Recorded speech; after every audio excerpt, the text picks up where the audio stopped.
여러분, 해외여행 갈 때 환율 보면 그런 생각 안 드세요? 어제 다르고 오늘 다른 환율.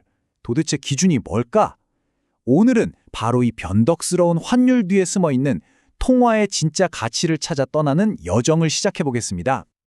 자, 그럼 가장 궁금한 것부터 시작해 볼까요? 환율, 이거 왜 이렇게 제멋대로 춤을 추는 걸까요?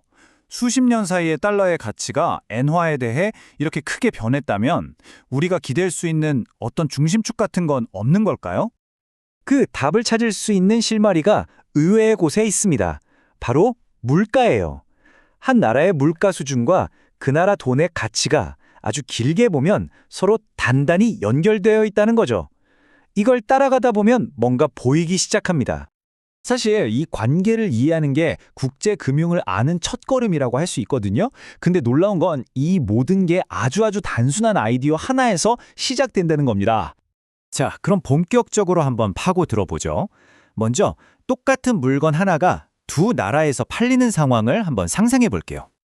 이게 바로 경제학자들이 생각하는 가장 이상적인 세상의 기본 법칙 같은 겁니다. 그러니까 현실의 복잡한 것들을 일단 다 빼고 가장 순수한 원칙부터 시작해보는 거죠. 용어가 좀 딱딱하죠. 괜찮습니다. 이 스웨터 예시를 보면 아, 이게 그 소리구나 하고 바로 감이 오실 거예요. 네, 바로 이겁니다. 핵심은 이거예요. 한쪽 나라의 물건값이 다른 나라 물건값에 환율을 곱한 거랑 똑같아져야 한다는 거죠. 이게 바로 하나의 가격이라는 아이디어의 정수입니다. 자, 그럼 지금까지는 스웨터 하나만 봤잖아요. 이 간단한 규칙을 스웨터 하나가 아니라 한 나라의 경제 전체로, 그러니까 수많은 물건들로 확대하면 어떻게 될까요?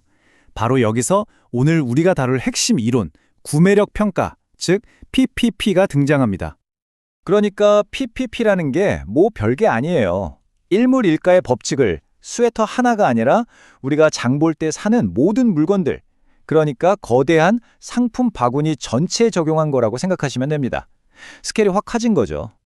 자, 여기서 또 재밌는 게 나옵니다. 경제학자들이 이 PPP 이론을 쓸 때 한 가지 버전만 쓰는 게 아니에요. 아주 깐깐하고 원칙적인 절대적 PPP가 있고 현실을 좀 더 반영한 유연한 버전, 상대적 PPP가 있습니다.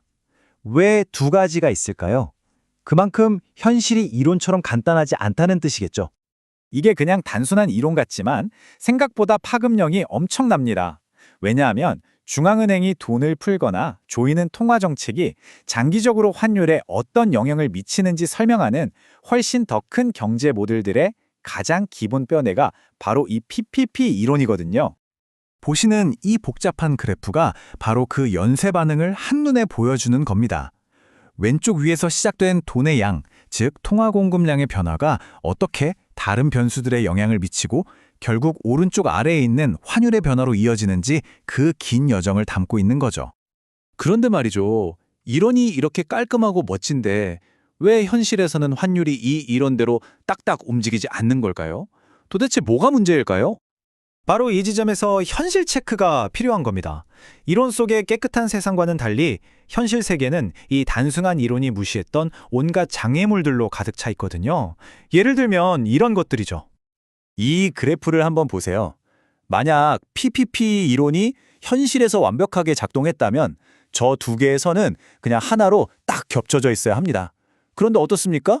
거의 뭐 서로 다른 세상에 사는 것처럼 따로 놀고 있죠? 그것도 수십 년 동안이나요? 바로 저렇게 쩍 벌어진 간격, 저게 바로 경제학자들이 오랫동안 풀어온 숙제입니다. 그리고 이건 우리에게 중요한 사실을 알려주죠. 아무리 멋진 이론이라도 그것만으로는 이 복잡한 세상을 다 설명할 수는 없다는 걸요. 자, 그럼 이런 생각이 드실 수 있어요. 아니, 이렇게 잘 안 맞는 이론을 왜 이렇게 길게 설명하는 거지? 맞습니다. 그럼에도 불구하고 이 이론이 왜 그렇게 중요할까요? 정말 멋진 비유가 있는데요. 이 PPP 이론은 마치 나침반과 같다는 겁니다. 당장 내일의 날씨가 맑을지 비가 올지는 못 맞춰도 우리가 가야 할 북쪽이 어디인지는 꾸준히 알려주는 것처럼요. 그러니까 진짜 핵심은 이거예요. 이 이론이 틀렸다는 사실 자체가 우리에게 엄청난 힌트를 준다는 겁니다. 왜 틀렸을까? 왜 현실과 다를까? 이 질문을 파고들다 보면 비로소 환율을 움직이는 진짜 현실적인 힘들이 무엇인지 보이게 되니까요. 실패가 오히려 더 큰 배움을 주는 셈이죠. 자, 이제 마지막으로 여러분께 질문을 하나 던지면서 마무리할까 합니다. 지금까지는 스웨터나 햄버거 같은 물건을 기준으로 가치를 따졌잖아요. 그런데 앞으로는 눈에 보이지 않는 디지털 서비스나 데이터 같은 것들이 경제의 중심이 될 텐데, 그런 세상에서는 과연 한 나라 돈의 진정한 가치를 어떻게 찾아야 할까요? 이건 우리 모두의 숙제일지도 모르겠습니다.